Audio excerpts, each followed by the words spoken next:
We need to relinquish by choice in order to attain emotional freedom. If you have a lot of money and lose, and you say, I'm dealing with it, odds are you're suppressing it. But if you have a lot of money and give it away, I had my own airplane, I gave it away. Beautiful houses, properties, just got rid of everything. If you will give it away by choice, then that shows your devotion to your goal. And somehow the universe, whatever the universe may be, actually says, oh, this one's serious, I think we'll give him a hand. I think they gave me a hand in building the money up too.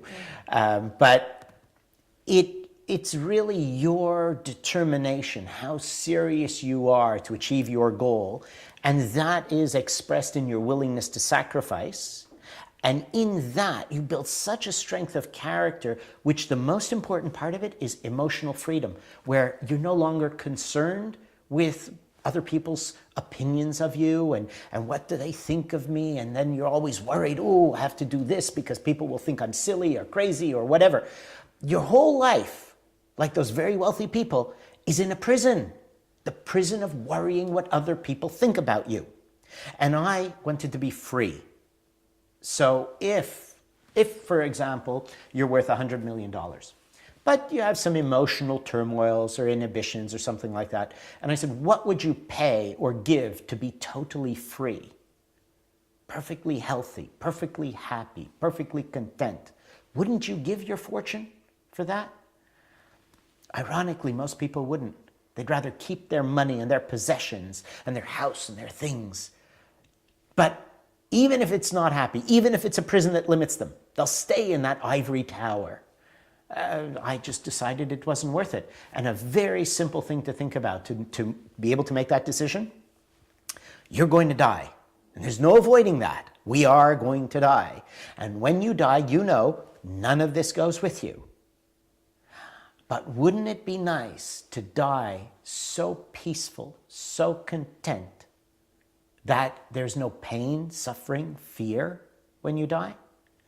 And so that's what my life is working towards. And this is in pretty much most mystical traditions. The whole tradition is really, your whole life is spent preparing for the moment of your death so that you die freely. Now the thing is, if you can get yourself to the state where you could die freely, that means you're living very freely.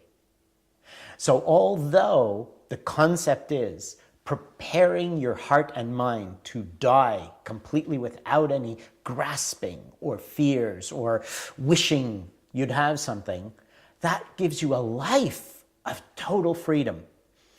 And again, the ironic thing is, when you have total freedom in life, you actually have everything you could want in life because you're so content.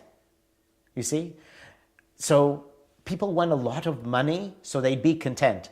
But if you were content, whatever money you have is enough. So my life has been seeking that total contentment, total freedom. And now it's impossible to insult me. You can say anything you want. You can insult me, you can tear me apart, and I'm laughing. Nothing can affect me. And if there's one thing that's valuable,